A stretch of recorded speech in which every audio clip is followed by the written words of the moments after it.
Hi, my name is Jeanette Perks. This is my studio, Jagged Pieces, and I'm here to make this video today to show you some basics, very starting basics on how to do stained glass mosaics. So my first thing is come up with the idea. I find inspiration from everything I see around me, mostly from nature. I see flowers, birds. I take a lot of fish pictures, like koi, lily pads. So nature seems to be the running theme for my mosaics.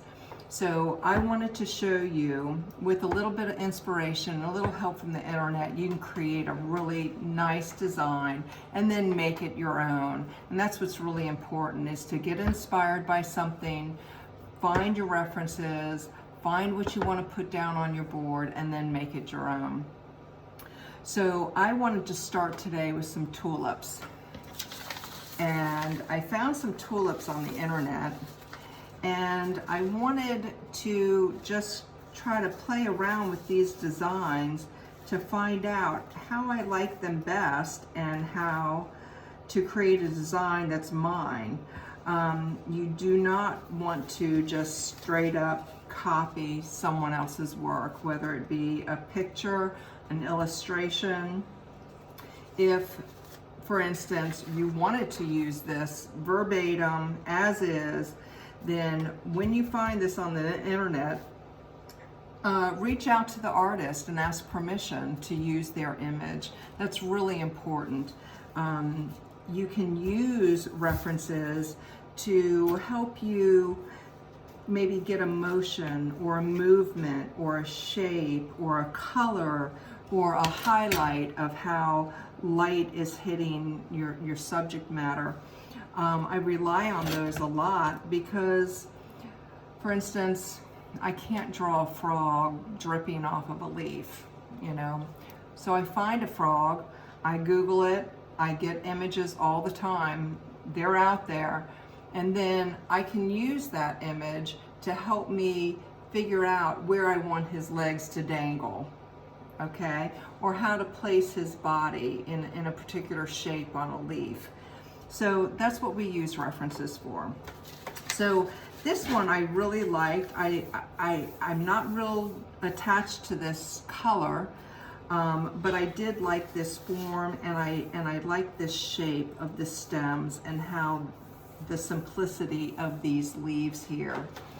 So what I'm going to do is start trying to play around with the design to make it my own.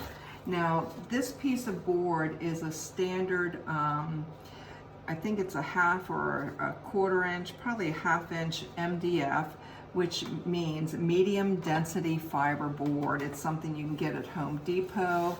It's firm, it's stiff, it's not going to have any give to it. You can usually find it in the lumber department, maybe a 2x4 section, something like that. I bring them home, and then based on the size that I want my design, I will cut them out individually. You'll notice this is the way it comes. This is raw. I usually paint the substrate that I'm going to be putting my mosaic tiles on, or my mosaic glass on, because I don't always grout. And when I don't grout, I don't like the background to show through the little gaps in my glass. So I put this behind. I want to do flowers, I'll make this green. If this was a fish, I'll make it blue. So let's see if we can work this out so we can get this in the video proper. So I'm going to tilt this a little bit. So here's the base of what I'm working with. I see that I like some of this movement. I'm going to keep this. I make several copies so that I can play around with the shape of how this is going to flow. One thing you would like to do when you're trying to lay this out is keep in mind, you know, your little pops of color and how to lay this out so that it draws the eye around your design. So like I said, I really like this shape, but I don't like this this particular tulip. It's got a weird little petal over here that I really don't know what to do with. So I cut out some other petals, other tulips, and I am going to use that. So let's just cut this guy right out here.